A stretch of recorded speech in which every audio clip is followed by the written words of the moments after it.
Olá, sejam muito bem-vindos a este canal que é destinado à análise de obras literárias para os vestibulares.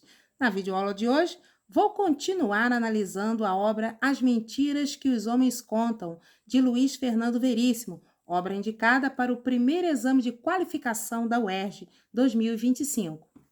A crônica que eu vou trazer para vocês hoje chama-se Trapezista. E vou mostrar para vocês o que tem de interessante neste texto. A primeira coisa que nos chama atenção é que o texto apresenta apenas a voz do locutor. O personagem, o protagonista, está numa ligação telefônica com sua esposa. Uma foto dele foi parar no jornal, numa época de carnaval, ao lado de duas mulheres, entre duas mulheres, e ele tenta convencer a esposa de que ele não é o cara da foto. E ele começa a mentir, a mentir, a mentir e a tentar convencer a esposa. Mas é possível para o leitor perceber o que a esposa está falando ao telefone pelas perguntas que ele faz. Dá para deduzir o que ela está falando através das perguntas que ele faz. Então, é um texto que só apresenta uma voz. E aí, o protagonista vai mentindo, mentindo, mentindo, e chega um ponto que ele percebe que ele se enrola e ele tenta inverter a situação, como todo bom mentiroso, né? Ele começa a querer acusá-la, dizendo que ele estava simplesmente fazendo um teste com ela e que ela não passou. E que ele compara o casamento com um número de trapézio, em que um tem que confiar no outro, um tem que segurar a mão no outro, a mão do outro, né? Como num espetáculo circense. Bom, em Trapezista, podemos notar aqui que o personagem vai se enrolando e o tempo todo ele fica testando o canal de comunicação. Quando ele diz alô, alô, quando a ligação vai ficando ruim, ele vai testando esse canal. Isso é uma função da linguagem chamada função fática. É perceptível em todo o texto.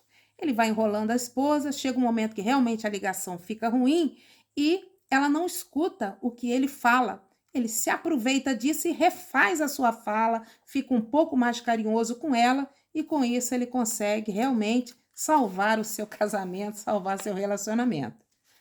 A segunda crônica chama-se Desentendimento, que é uma crônica que traz um vocabulário e é preciso procurar o sentido destas palavras antes de ler a crônica.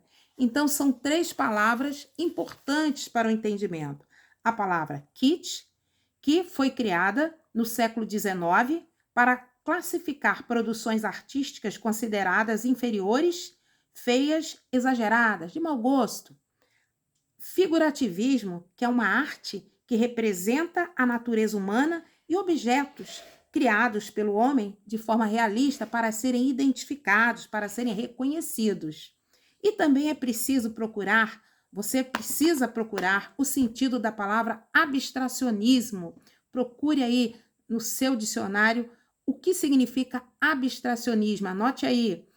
Arte que não representa objetos próprios da realidade concreta. Bom, diante disso, você que é candidato ao UERJ, comece a ler a crônica que você vai entendê-la melhor.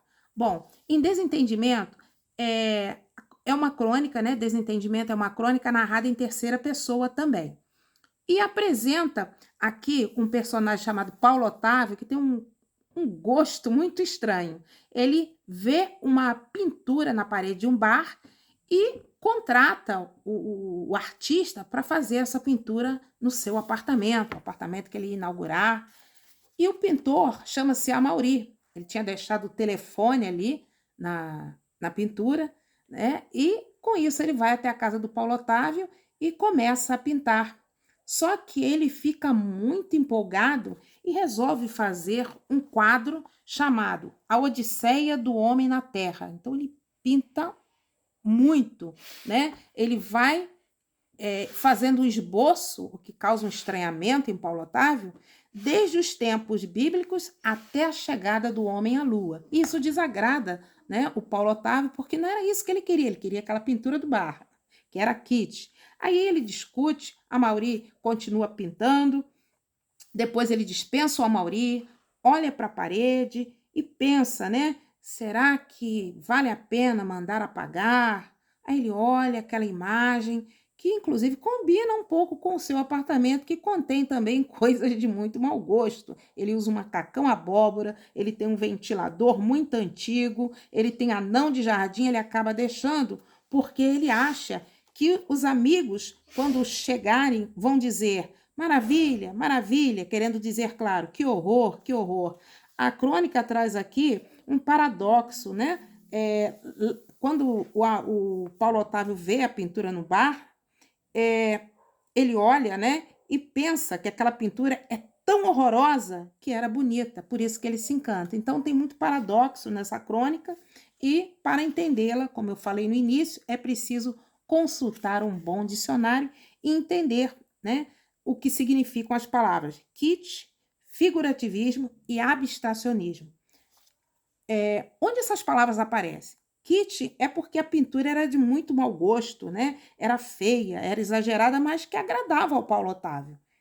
E as palavras figurativismo e abstracionismo são usadas para classificar o quadro que foi pintado, a Odisseia do Homem na Terra, na parede do apartamento de Paulo Otávio. A crônica chama-se Desentendimento, né? Paulo Otávio e Amaury, né, se desentendem, e a pintura também é um grande desentendimento, porque ela é uma mistura de figurativismo com abstracionismo. E assim foi construída mais esta crônica de Luiz Fernando Veríssimo. A outra crônica é Blefes, que é uma crônica politizada.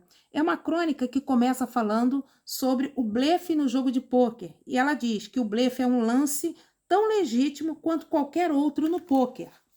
E depois ele fala que a política brasileira é um grande blefe. A história dos ex-presidentes é um grande blefe. E ele vai criticando ex-presidentes, né? Como João Goulart, né, Jânio Quadros, ele fala também do ex-presidente Sarney, ele fala de Fernando Collor e, inclusive, faz uma crítica, né, à social-democracia brasileira.